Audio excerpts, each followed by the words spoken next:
So இப்போ இதுக்கு அவங்க எவ்வளோ ரெவன்யூ சம்பாதிச்சிருப்பாங்க அப்படின்னா ஃபினான்ஷியல் 2022 டிசிஎஸ் வந்து 1.9 லட்சம் கோடி ரூபாய் சம்பாதிச்சிருப்பாங்க. இன்ஃபோசிஸ் வந்து 1.25 லட்சம் கோடி ரூபாய் சம்பாதிச்சிருப்பாங்க. எக்ஸல் டெக் வந்து 0.85 லேக் க்ரோர்ஸ் வந்து சம்பாதிச்சிருப்பாங்க.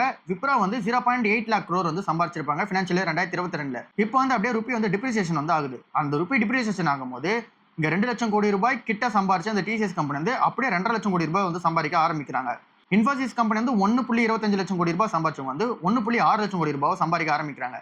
எக்ஸல் டெக் வந்து 1.1 லேக் க்ரோர் சம்பாதிக்க ஆரம்பிக்கிறாங்க. விப்ரோ வந்து ரெவன்யூ ஆக்சுவலா வந்து டிக்ளைன் ஆயிருக்கு. $10.5 பில்லியன் போன வருஷம்னா, அதாவது ஃபினான்ஷியல் 2022 அப்படின்னா ஃபினான்ஷியல் 2025 வந்து இங்க வந்து $10.4 பில்லியன் தான் சம்பாதிச்சாங்க. ஸோ அப்படி இருக்கும்போதுமே ருப்பி டேர்ம்ஸ்ல பார்க்கும்போது 0.89 லேக் க்ரோர் வந்து சம்பாதிச்சிருக்காங்க. 9,000 கோடி ரூபாய் கிட்ட வந்து அதிகமா சம்பாதிச்சிருக்காங்க.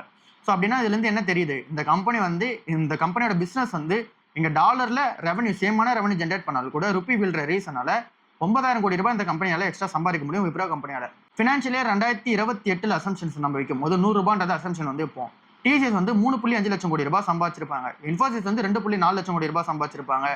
எக்ஸல் டெக் வந்து 1.8 லட்சம் கோடி ரூபாய் சம்பாதிச்சிருப்பாங்க. விப்ரோ வந்து 1.2 லட்சம் கோடி ரூபாய் வந்து சம்பாதிச்சிருக்காங்க. எப்படி இந்த கம்பெனி சம்பாதிக்கிறதுக்கான சான்சஸ் வந்து இருக்கு. இப்போ நம்ம கம்பெனி வைஸ் நம்ம டீப்பான அண்டர்ஸ்டாண்டிங் போனோம் அப்படின்னா டிசிஎஸ் கம்பெனி வந்து $25 பில்லியன் இருந்து $35 பில்லியன் குரோத்தை பொறுத்தல ருப்பியோட குரோத்தை பொறுத்தல இங்க வந்து 2 லட்சம் கோடி ரூபாய் கிட்ட இருந்த கம்பெனி வந்து 3 லட்சம் கோடி ரூபாய் சம்பாதிக்க ஆரம்பிச்சிருவாங்க. இன்ஃபோசிஸ் கம்பெனி வந்து $16 பில்லியன் இருந்தவங்க $24 பில்லியன் வந்து இன்க்ரீஸ் ஆயிடுவாங்க. குரோத் வந்து 1,25,000 கோடியில இருந்து 2,40,000 கோடியா வந்து இன்க்ரீஸ் ஆக ஆரம்பிச்சிருவாங்க. இங்க ருப்பி டேர்ம்ஸ்ல நம்ம பார்க்கும்போது